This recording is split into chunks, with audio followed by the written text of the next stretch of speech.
नमस्कार मित्रों, हमारे चैनल में आपका स्वागत है। आज हम सुनेंगे माँ चंद्रघंटा का वर्णन। पिंडिज प्रवरारूढ़ा चंडकोपास्त्र कैर्युता प्रसादन तनुते मह्यं चंद्रघंटेति विश्रुता। माँ दुर्गा जी की तीसरी शक्ति का नाम चंद्रघंटा है।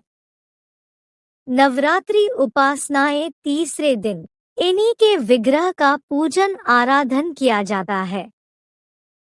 इनका यह स्वरूप परम शांतिदायक और कल्याणकारी है।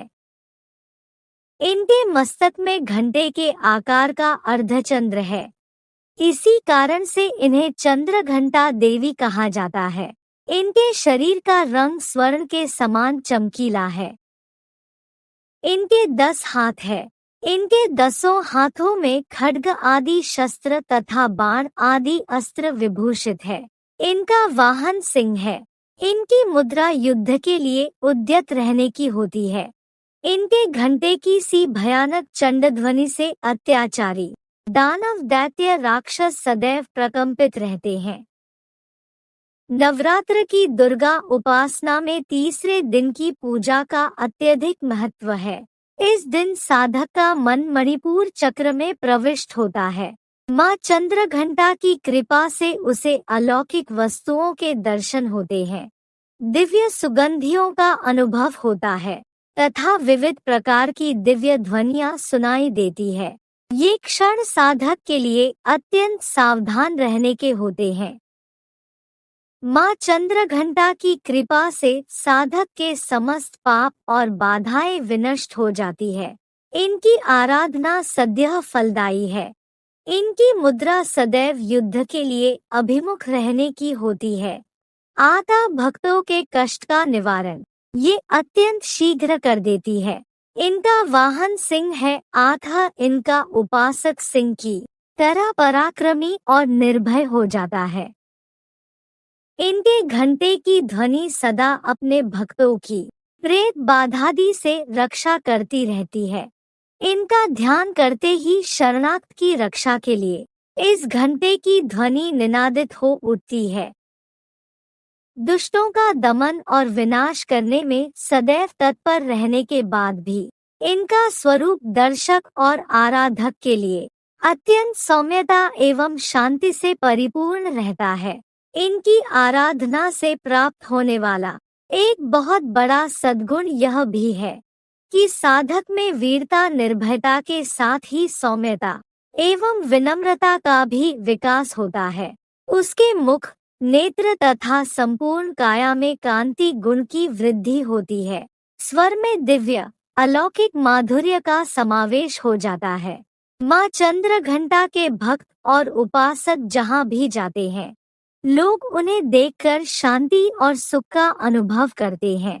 ऐसे साधक के शरीर से दिव्य प्रकाश युक्त परमाणुओं का अदृश्य विकिरण होता रहता है। यह दिव्य क्रिया साधारण चक्षुओं से दिखलाई नहीं देती, किंतु साधक और उसके संपर्क में आने वाले लोग इस बात का अनुभव भली भांति करते रहते हैं। हमें चाहिए कि अपने मन, वचन, कर्म एवं काया को विहित विधि विधान के अनुसार पूर्णतः परिशुद्ध एवं पवित्र करके माँ चंद्रघंटा के शरणागत होकर उनकी उपासना आराधनाएं तत्पर हों। उनकी उपासना से हम समस्त सांसारिक कष्टों से विमुक्त होकर सहज ही परम पद के अधिकारी बन सकते हैं।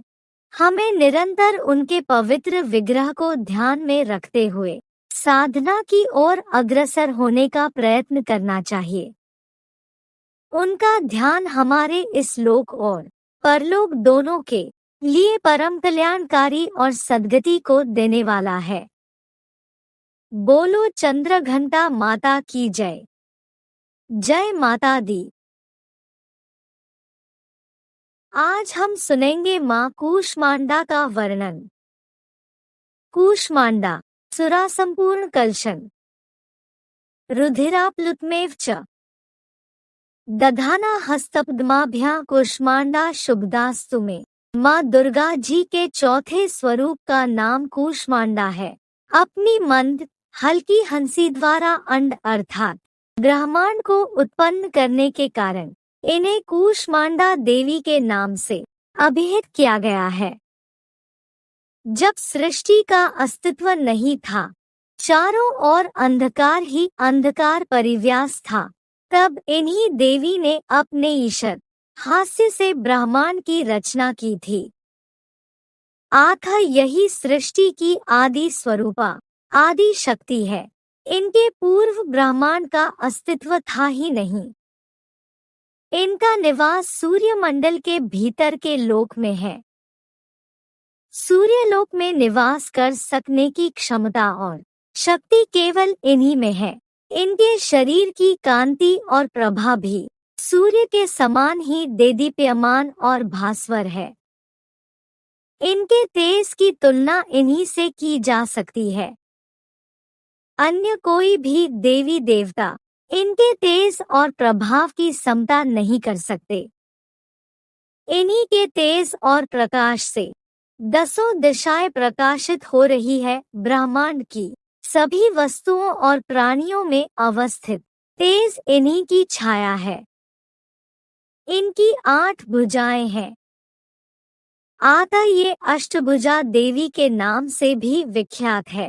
इनके 7 हाथों में क्रमशः कमंडलू, धनुष, बाण, कमल पुष्प, अमृतपूर्ण कलश, चक्र तथा गदा है। 8वें हाथ में सभी सिद्धियों और निधियों को देने वाली जपमाला है। इनका वाहन सिंह है। संस्कृत भाषा में कृष्मांड कुम्हड़े को कहते हैं। बलियों में कुम्हड़े की बलि इन्हें सर्वाधिक प्रिय है। इस कारण से भी ये कुष्मांडा कही जाती है। नवरात्र पूजन के चौथे दिन कुष्मांडा देवी के स्वरूप की ही उपासना की जाती है। इस दिन साधक का मन अनाहत चक्र में अवस्थित होता है। इस दिन उसे अत्यंत पवित्र और अचंचल मन से कूष्मांडा देवी के स्वरूप को ध्यान में रखकर पूजा उपासना के कार्य में लगना चाहिए।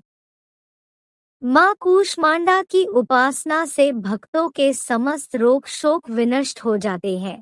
इनकी भक्ति से आयु, यश, बल और आरोग्य की वृद्धि होती है।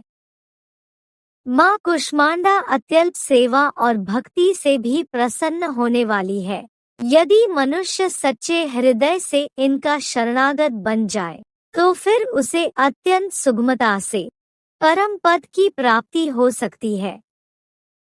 हमें चाहिए कि हम शास्त्रों पुराणों में वर्णित विधि विधान के अनुसार माँ दुर्गा की उपासना और भक्ति मार्ग पर अहर्निश अग्रसर हों। माँ के भक्ति मार्ग पर कुछ ही कदम आगे बढ़ने पर भक्त साधक को उनकी कृपा का सूक्ष्म अनुभव होने लगता है। यह दुख स्वरूप संसार उसके लिए अत्यंत सुखद और सुगम बन जाता है। माँ की उपासना मनुष्य को सहज भाव से भवसागर से पार उतारने के लिए सर्वाधिक सुगम और श्रेयस्कर मार्ग है। माँ कूष्मांडा की उपासना मनुष्य को आधियों व्याधियों से सर्वथा विमुक्त करके उसे सुख, समृद्धि और उन्नति की ओर ले जाने वाली है। अपनी लौकिक पारलौकिक उन्नति चाहने वालों को इनकी उपासना में सदैव तत्पर रहना चाहिए। बोलो कूष्मांडा माता की जय। जय माता दी।